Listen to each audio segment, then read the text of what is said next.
Hello, viewers. Passion 9 here with a special um, request to all of you otaku faithful out there. Watch Urusei Yatsura. Watch it. It is really, really good. It is a really good show. It is funny. It is oddly surreal sometimes. And while also iconic and really popular, it's also really old. It is a vintage anime from 1981. It started in 1981. And it is based on a manga by Rumiko Takahashi, which a lot of people know mainly for, I guess the most recent and most popular would probably be, I guess the most contemporary, would be Inuyasha, which aired on Cartoon Network for a while. That was a popular one. But a lot of you Inuyasha fans, and I like that show too, it's good. That's another good one. So is Rama One Half, which debuted at the end of the 80s, and was also based on one of her manga series. But Urusei Yatsura is the original, it's the OG. It's that vintage Rumiko shit. And y'all need to watch it. Y'all need to watch it because I started watching it. I saw the second film, Beautiful Dreamer, which is the second of many Urusei Yatsura movies. There were quite a few. But Beautiful Dreamer is notable because it was the last one directed by Mamoru Oshii, who of course went on to do Angel's Egg, Ghost in the Shell, Pat Labor, and a few other notable works. But it's interesting to note that he started with a very wacky, colorful rom-com series like Urusei Yatsura, because he also directed the original TV series, at least up until episode 106, I believe. So he directed it for a while, and was adapting the anime adaptation. He was doing the anime adaptation based on Rumiko's original manga.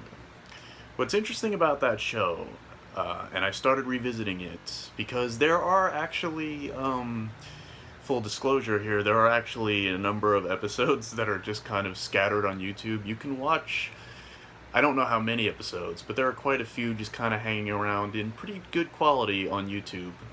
I recommend checking them out because they're good, and it is sort of a rom-com, sort of almost sitcom style format series. You can catch episode 80 or jump on to episode 60 something, and for 50 something, and it doesn't matter. You don't have to watch it from the start, because the show's overall premise is pretty simple.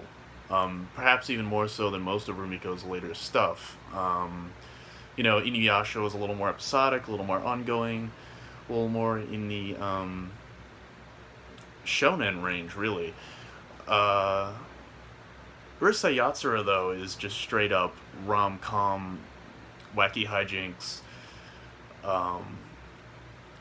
lots of romantic humor, mostly. The main character is Lum. She is a green-haired alien girl from outer space. She wears a striped bikini. So you probably have seen artwork of her somewhere in some anime thing somewhere. She's a pretty iconic character, and she is basically the main catalyst of chaos for all of the show's humor. Because, she's from outer space. She falls in love with an earthling named Ataru, and it's really funny. It's basically what you would get if you combined, like, I don't know, The Simpsons with I Dream of Jeannie. It's basically that. That's a pretty good way to describe it. But of course, very, very Japanese.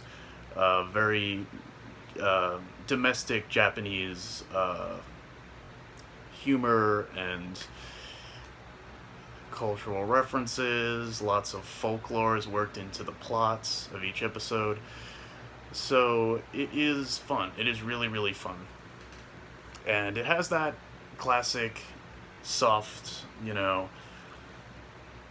nostalgic 80s anime look that Rumiko also carried over into Rama 1 half. So it's a blast, and I have really enjoyed revisiting it. What's interesting about it, though, is that even though it is a comedy, and it is really funny, and it has a lot of great characters, because Mamoru Oshii was the director of the original series, there's a lot of surprisingly surreal stuff in there as well. The imagery and the animation can actually be like really trippy and um, uh, like kind of like an acid trip at times, which is especially impressive because the show was it was a broadcast anime. It was on TV, and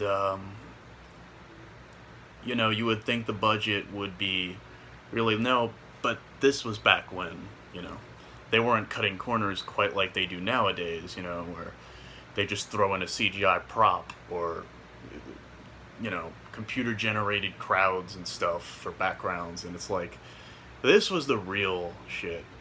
So there are episodes in this show that are surprisingly surreal, like visually, direction wise. There's like little episodes here and there where characters will be explored in like existential ways. That is kind of a trademark of Mamoru Oshii when he did like Ghost in the Shell and Angel's Egg.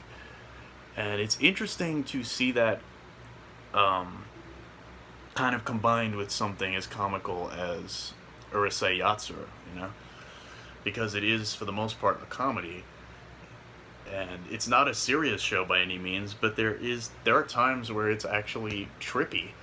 Like, I can see now why the so much of the artwork in this show was used for, like, more recently has been used for, like, a lot of future funk videos and lo-fi videos and stuff. It's like, yeah, it's a surprisingly trippy show. I thought a lot of those visuals and clips that they were using for those videos were just pulled from the films, because I was like, there's no way the TV show had this budget. Like, it looks too colorful and trippy and weird. And it's like, no, the TV show, the original Urusei Yatsura TV show is actually, it's got some really great art in there. Like, there's some really cool surreal stuff. It differs from episode to episode, but yeah, there's some pretty cool stuff. And it's like almost an acid trip at times. I'm not a stoner, but I imagine it would be good to watch high.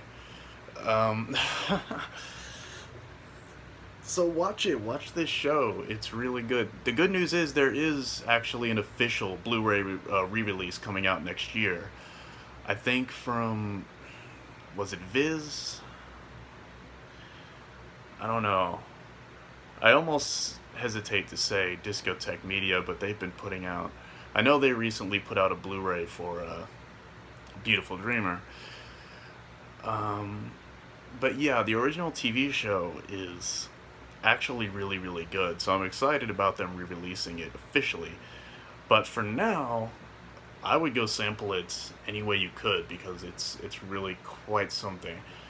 Especially if you like me, are a hardcore otaku and you want to go back to, you don't want to just sample the new shit, or even the 2000s shit, or even the 90s shit. You want to go back to, that golden age of the 80s and, the late 70s, because there's some good stuff in there.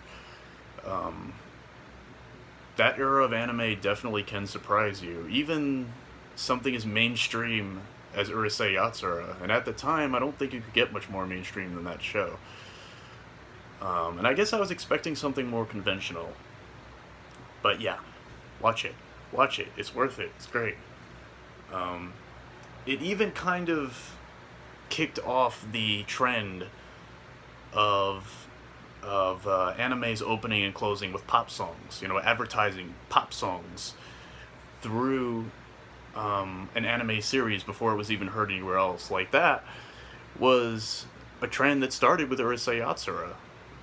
Like, you know, there were other classic iconic anime before then, of course, but none of them had these catchy pop songs. That all started because of this one show. Um, Apparently, it was the studio's decision, and that trend never died. Obviously, like, can you imagine if we didn't have that? Like, anime openings and closings are the best thing ever. So it's like we have Urusei Yatsura to thank for that, apparently. Um, so yeah, it's kind of a benchmark in so many ways, and it's quite an easy anime to get into as well. So I recommend it wholeheartedly. Y'all gotta watch it. You got to go and see Urusei Yatsura. I haven't seen all the movies, but Beautiful Dreamer, I'm told, is the best one, and that's the one I've seen. So I would recommend that as well, and that's available on Blu-ray now by Discotheque Media, so you can order it through your Amazon, or if it falls off a truck, whatever. However, I'm not gonna judge how you get it. Just get it. It's good.